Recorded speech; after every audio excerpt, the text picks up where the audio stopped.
today? I'm doing okay. How are you? I'm good. Thanks for asking.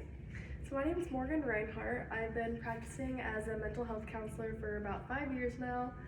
Just a little background on me. There are a couple of technicalities I want to run over before we get started on talking about why you're here and get to solving some problems for you. So first of all, I just want to let you know that everything that you say here will stay here. You're protected under HIPAA. I'm sure you know about HIPAA.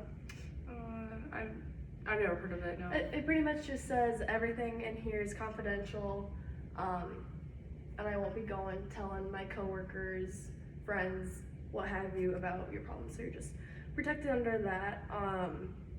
However, there are some circumstances that I might have to break this confidentiality with you, which would be maybe if you're talking about harming yourself or others, or if I think that there's someone who might be at risk around you. So there's that. And just one more thing about informed consent.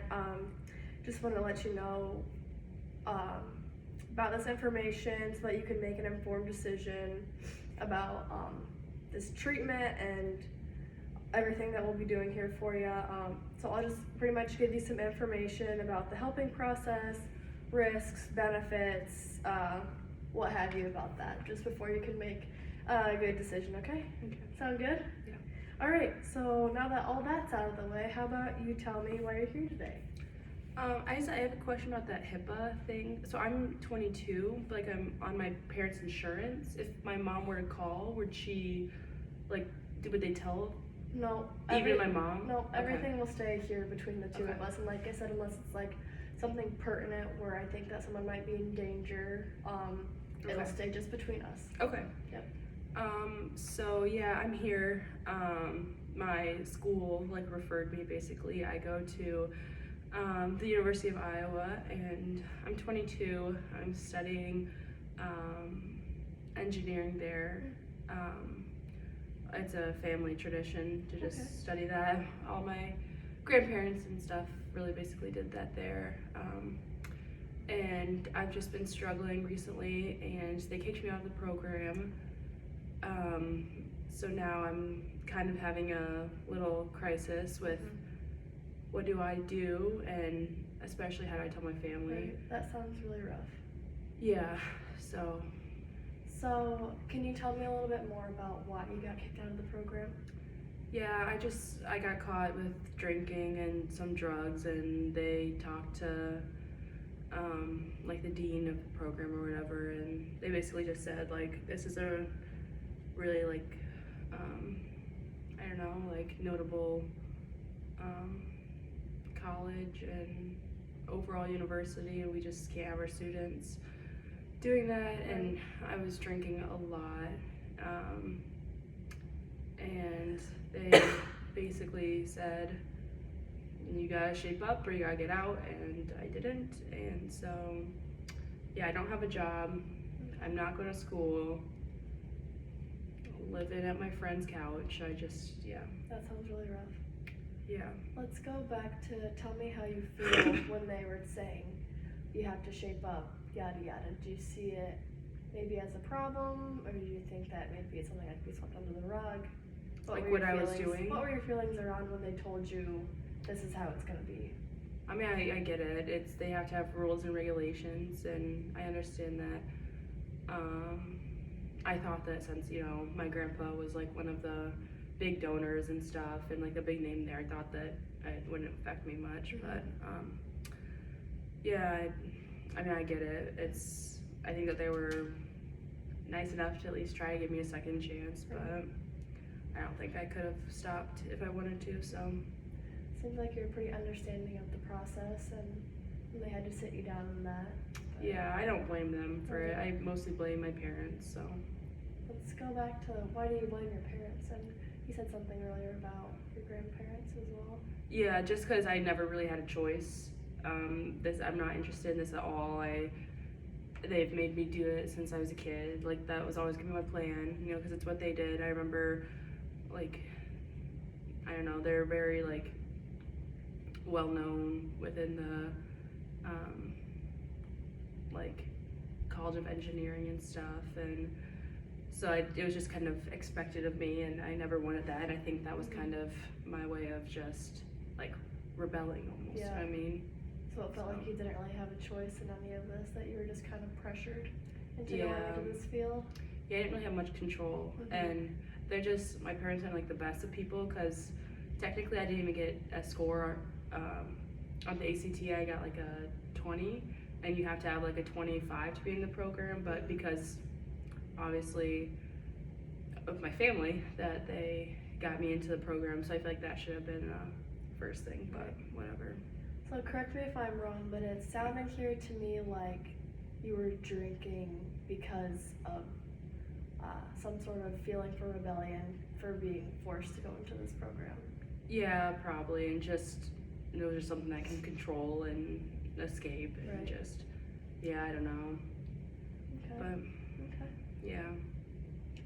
Do you still now deal with substance abuse? When I can. I don't really have an income right now, like I said. I'd never really worked before. My parents supported me, and now I don't want to tell them that I got kicked out of school, so So they don't know. mm-mm. Okay. No, it's been about 2 weeks now. Okay. And like I said, I've been living like couch to couch. So if I have the money to buy, I don't know, like weed or alcohol, I will, but Okay. yeah. Well, let's talk a little bit more about your relationship with your parents. You're kind of taken aback. You don't really want to tell them about this right now hmm because you feel like that it'll disappoint them. Or tell me more about how you're feeling there. Yeah, I guess I know it will disappoint them. But more so I just don't want to, I don't know, I don't want to give them a reason to, just complain and Mhm. tell me I'm whatever, because that's what they did with the ACT. I took it 3 times. Highest I got was like, I don't know, 21, I don't even know. And they just yelled at me and did all that because my expectations were set higher, and now I just feel like it'll be that over again, and I just don't think it's worth it, Right. honestly. So Seems like you feel a lot of pressure from your parents. yeah, probably. And the fact that I don't have any siblings either, I think. You think that they put all the pressure on you. Yeah, probably. Yeah, so at this point, our relationship is definitely, I don't think it's at the point it used to be, and I don't really want them in my life because they don't support me, but at the same time I need them because I don't have anywhere to go right now, Mhm. so. I feel like family support is something that could help you right now. And it seems like you don't have many people to turn to.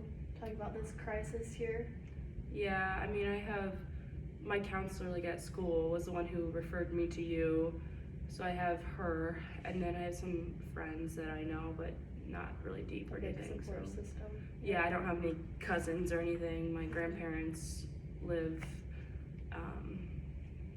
in Michigan, and it's just my parents here. So Do you think that it might be a goal of yours to like formulate a way to tell your parents about this situation that you're in right now?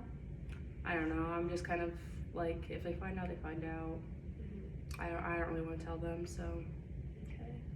So you don't think it's that important to let your parents know about something like this? I think it's their fault mostly. Like, if they'd never pressured me into going to college, let alone one of the hardest degrees there is, then we wouldn't be in this situation, So I feel like it's their fault, and I shouldn't give them like my attention or Okay. anything. So I think that we should work to try and put something together that shares your emotions about the situation, but is still telling them about the situation at hand, because if they're gonna find out somehow, I feel like it should be a crucial conversation with you. I feel like it should be like a valuable conversation with you. Am I right in Yeah. saying that? yeah, probably. So maybe let's work on trying to figure out how we're gonna say something to them, and so I think that it's important to express how you're feeling and why you said earlier that this is their fault. Like maybe let's put that into a sentence or put that into a few words that might reach them better. Does that sound like a good idea? Yeah, I mean, we can try. They're very stubborn people. I mean, to make a kid do something she really doesn't want to do is Yeah. shows how stubborn. So I don't know. I feel like that just. I mean, I'll try because, like I said, I have to do these therapy sessions, and it was part of the agreement that I would try and stuff. So. Well, Yeah. this isn't something that we have to figure out right now. This can be something that we work on in future sessions. I think it's a good thing to come into these sessions with a goal in mind, try and work towards something instead of just coming here because you have to. I want you to like get something out of these sessions. Yeah.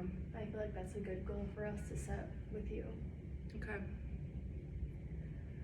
Well, time's about wrapping up here. We've got about 5 minutes left. So what I'm taking from this conversation is your frustration at your parents is the number one thing. Obviously, my biggest concern for you right now is the suspension from school and not really having that good of a support system. So those are just kind of what I'm gathering from what you're saying. And I really think that's important for us to have a goal in mind when we're coming into the sessions because it'll make these more worthwhile for you and maybe a little bit more meaningful, and we can get somewhere, I think, if we're having a goal in mind. So Yeah, that sounds good. does that sound like a plan? Yeah. So what is your plan for how often you want to come?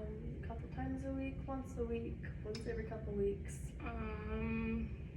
I think for now once a week would be fine. I don't think we need to do more than that. Like I said, I'm gonna try to find a job, so I need to have my time open and stuff. So What days work best for you, just so we can kind of set like a realistic goal and plan for you? as of now, like Tuesday mornings, I would say, just because the friend that I stay with through the weekend and then Monday nights lives right over here, so it's just easy for me to get here. Because I also have a car, because I was a student in college and stuff. But once I do find a job, then my schedule will change. But as of right now, I think Tuesday mornings would work. So how about we meet again here next Tuesday, say 8? We'll plan for? Yeah, that should work. Okay. Let's do that, and just remember that we're coming here with a goal, so next session we'll really try and work on formulating a kind of sentence or a good conversation to have with your parents about this, to kind of bring this to their attention and put your feelings first and how you're feeling. Okay. Alright. Was there anything else I can help you with before this last couple minutes are up? I mean, just maybe if you have like someone who could like help me with some resources, or I don't know. It's just kind of hard. I mean, I'm not like, I definitely wasn't like poor or anything. Like I have clothes and stuff and all that, but I am now cut off from my parents, so it's hard to get a job when like you don't have like a car to get there, or I don't have any references. They never worked because my parents did everything for me. So I don't know if you have like a social worker here or something. For sure. I can compile a couple of resources for you before you get out the door. But I think that we had a good session today. Yeah. So, alright, well, we'll plan on seeing you next Tuesday at 8. Okay. Alright, thank you, Ella. Thank you.